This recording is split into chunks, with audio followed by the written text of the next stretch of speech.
pagsintang di mo alam.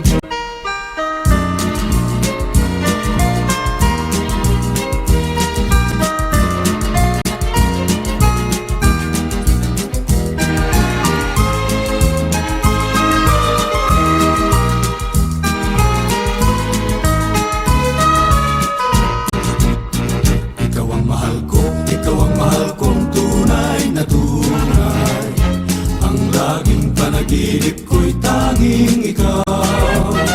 Ngunit ang totoo, madalas mong mapag-alinlanganan.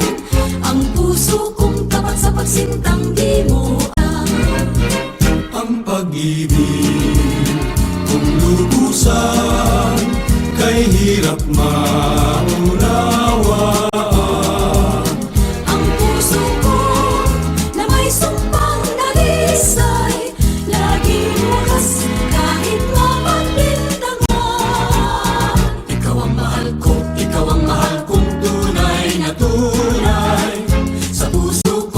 Sa pagsintang di mo alam. Ang pag-ibig kung lubusan, kay hirap maunawaan. Ang puso ko na may sumpang dalisay, laging wagas kahit mapagbintangan. Ikaw ang mahal ko, ikaw ang mahal kong tunay na tunay. Tapat sa pagsintang di mo alam. Suggestion to our Harlego Clan reunion. Palagi dapat 3 years At least may buwelo tayo makapag-ipon, di ba? Kesa yung taon-taon, tatapusin ang budget marami sa atin, medyo pupunti ang budget, baka hindi maka-attend, di ba? Para sa akin, always i-priority ang pamilya. Give time. Pag may nag-imbita sa'yo, kahit wala kang pera, potluck, pumunta ka, libre naman. Happy holidays sa Harlego, sa Garcia, sa Casadena. See you soon. Kung ganda ang pag-uusapan, ay higit na ang Pilipina. Sa lungkot man o sa ligaya, kalimutan at masaya. Sumumpa-sumpa kang mamahalin, at akong ay halos mabaliw. O buwan sa liwanag mo, kami nagsumpaan ng irog ko. Giliw ko ang sabi niya, ang puso ko'y iyong-iyo. O buwan pakiusap ko, saan man naroon ang irog ko. Siya'y aking hinihintay, sabihin mo.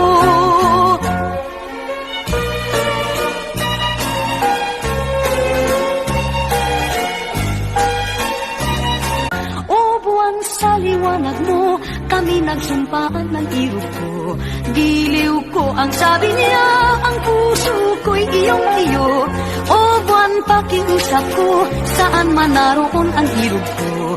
Siya'y aking hinihintay, sabihin mo. Dahil sa'yo, nais kong mabuhay. Dahil sa'yo, hanggang mamatay, dapat mong tantuin. Kung lilimot kahilan, bahana ng Diyos. Ikaw ang bulaklak na naging kwintas kong galing sa aking sinta. Buhat noon ang kwintas ng aking puso ay patak ng luha. Sa kabukiran, layo ang kasakit, ang galangaman,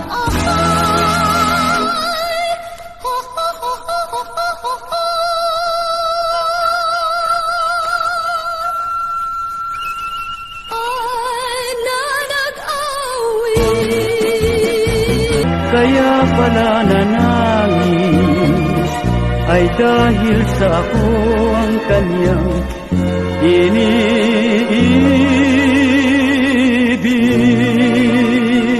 Asahan mo, itatago at iingatan sa samyo'y gabit araw, ligaya na aking buhay. Mahal kita, kapantay ay langit sinta. Araw-araw, tabi kami ay naghihintay ng ligayang di malasak ng sawi kong buhay. Mabigat ako sa hirap ko sa gabi araw. Pag-ibig ko, kapantay ay langit hirang, hindi magbabago, kailan pa man.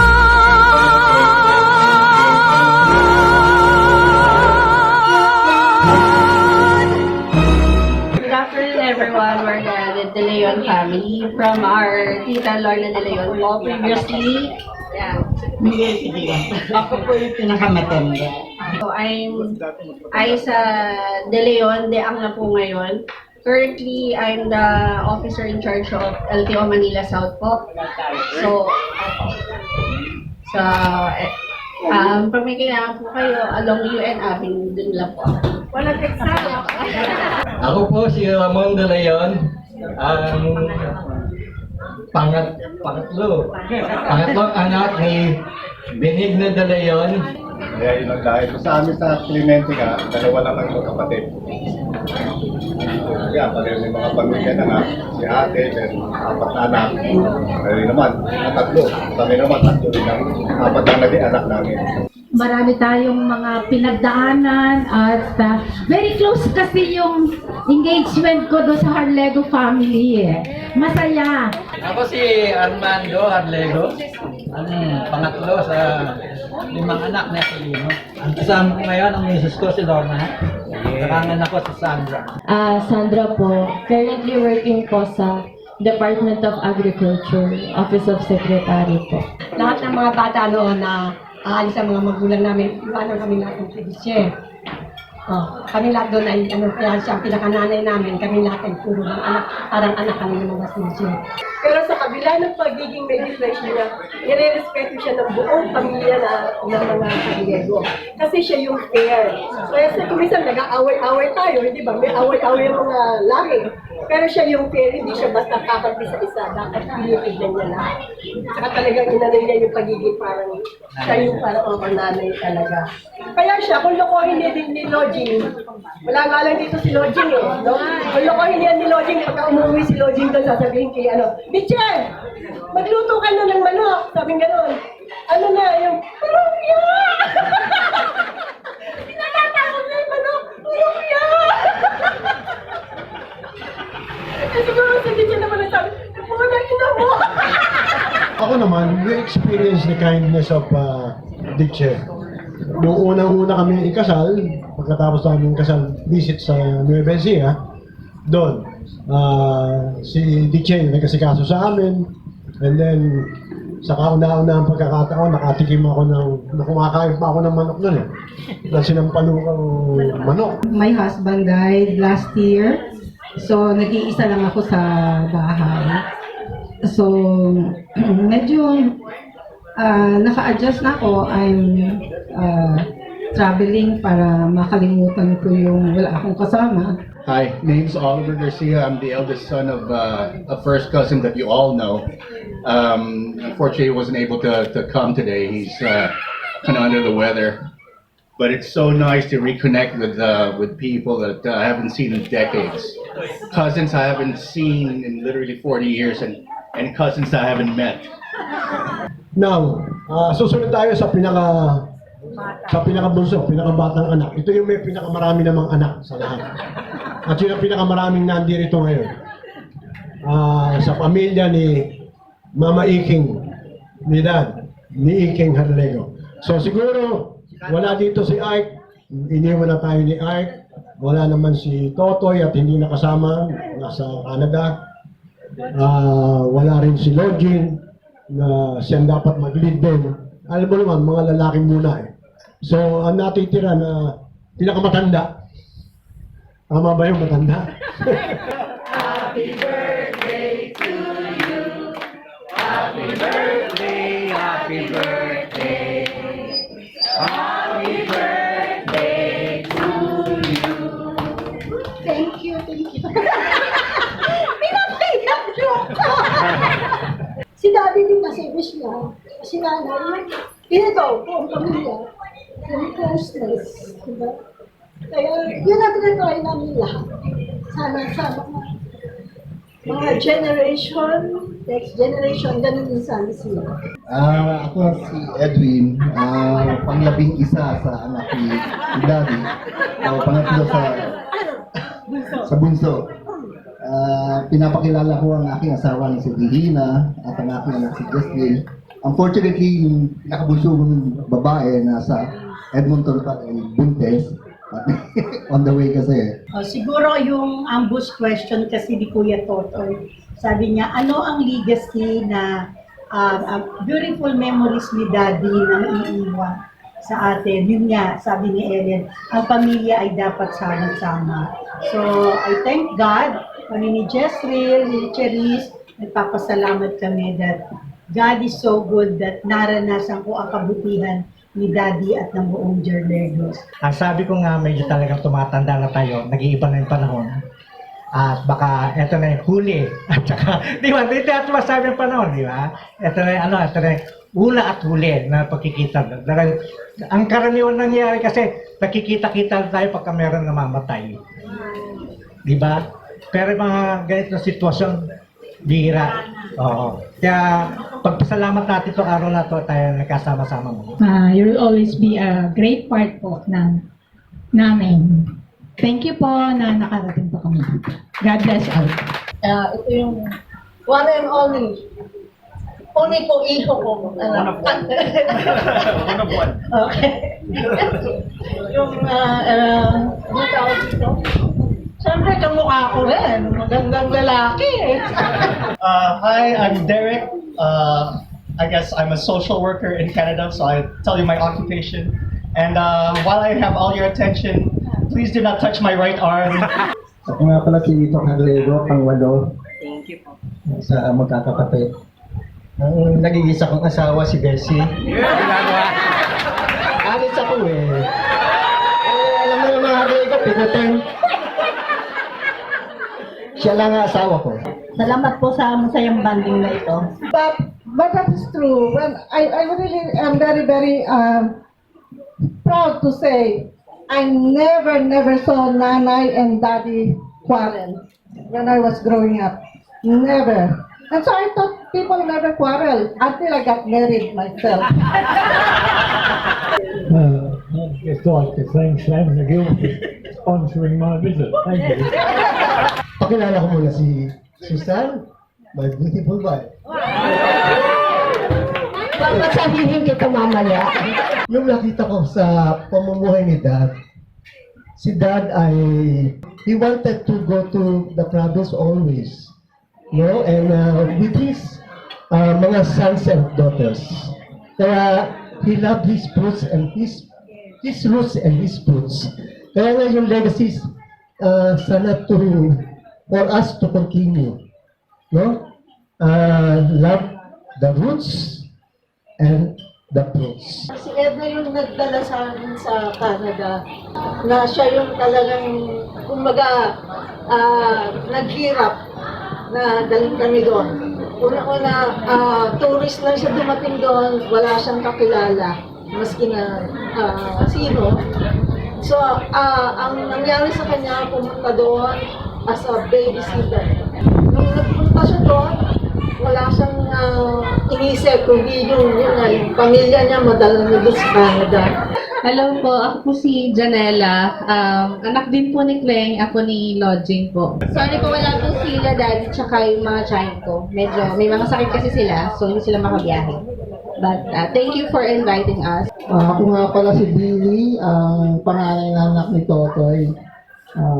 Sorry, hindi nakarating mga parents ko ngayon kasi sa Canada, mahal daw pamasahe. Kaya, mapabawi na lang daw ang dad. Actually, isa sa mga nagplano nito eh. Kaya, siya promotor eh. Kaya super excited siya talaga. At ngayon, gumagawa nga akong docu ngayon doon. Utos na. Lahat inutos sa akin eh. Ngayon, pero babae daw siya. Gagawa siya ng docu para dito sa gathering na to. Sana matapos namin na maayos. Yung mga efforts ng mga nasa ibang bansa, salamat sa inyo lahat talaga. Talagang kayo yung nagbigay ng paraan para mangyari ulit to. Dahil kung hindi, walang mag-initiate, walang mangyayari. Ang napansin ko lang, nung naging surname ko yung Harlego, masyado siyang familiar. Kahit nung nag-work ako before sa Kenny Rogers, tatanungin, Harlego ka? Opo. Kilala mo si George? Kilala mo si Edwin? Kilala mo si Ike? Basta gano'n, kahit sa mga anak ko, sa work nila. So, maraming salamat po sa pag-imbita at sa pag-gawa nitong reunion na to kung nabubuhay si Papa ngayon, si Kuya Ike ninyo sa nakararami. Malamang at tuwan-tuwa siya at malamang papasikat siya ngayon dito, di ba?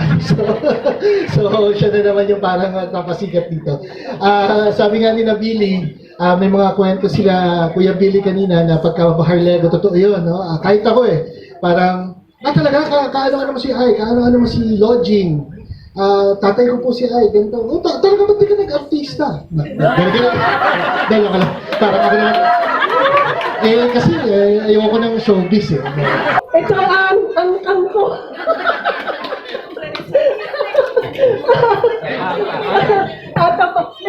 Ito naman ang ito yung nagtanim.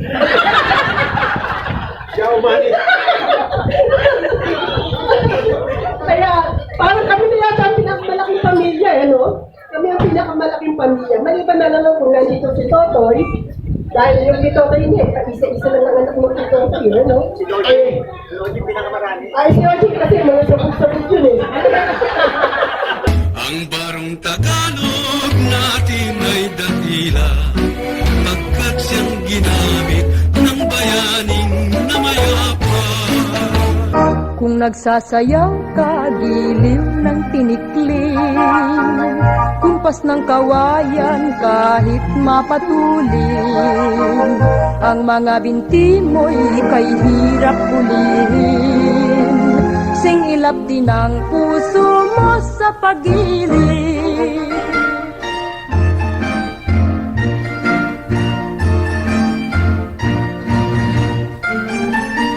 Kung ang sinta'y ulilahin, sino pa kayang tatawagin?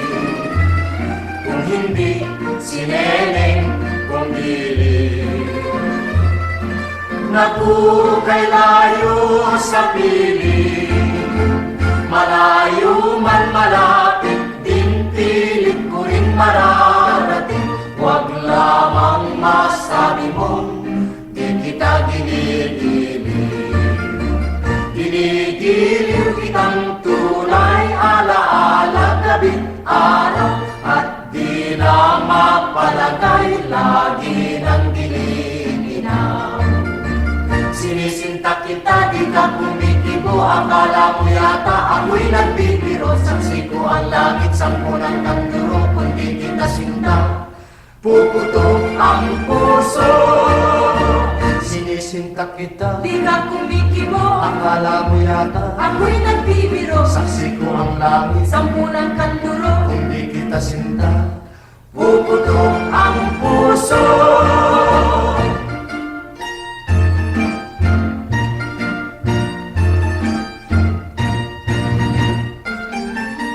Kung ang sinta'y ulilahin, sino pa kayang tatawagin?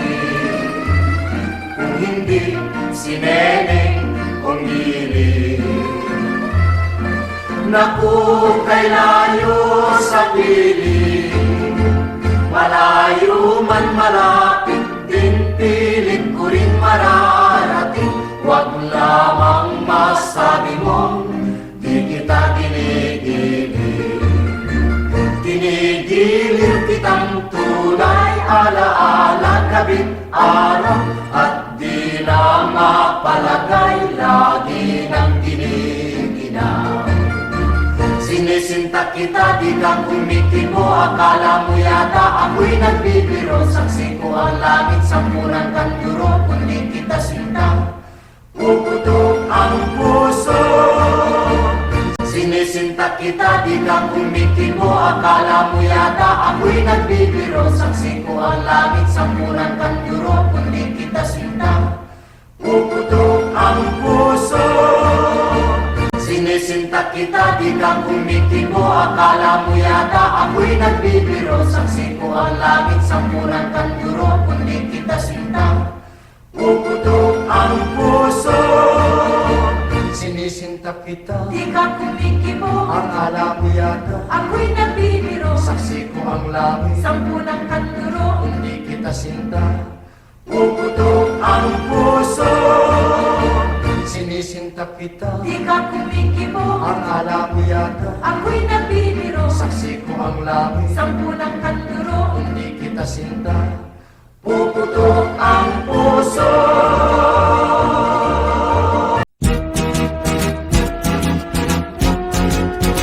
Ikaw ang mahal ko, ikaw ang mahal kong tunay na tunay. Ang laging panaginip ko'y tanging ikaw. ngunit ang totoo, madalas mapag-alinlanganan. Ang puso kong tapat sa pagsintang di mo alam. Ang pag-ibig kung lubusan, kay hirap maunawaan. Ang puso ko na may sampang dalisay, laging wakas kahit mapagpintaman. Ikaw ang mahal ko, ikaw ang mahal kong tunay na tunay. Sa puso kong tapat sa pagsintang di mo alam.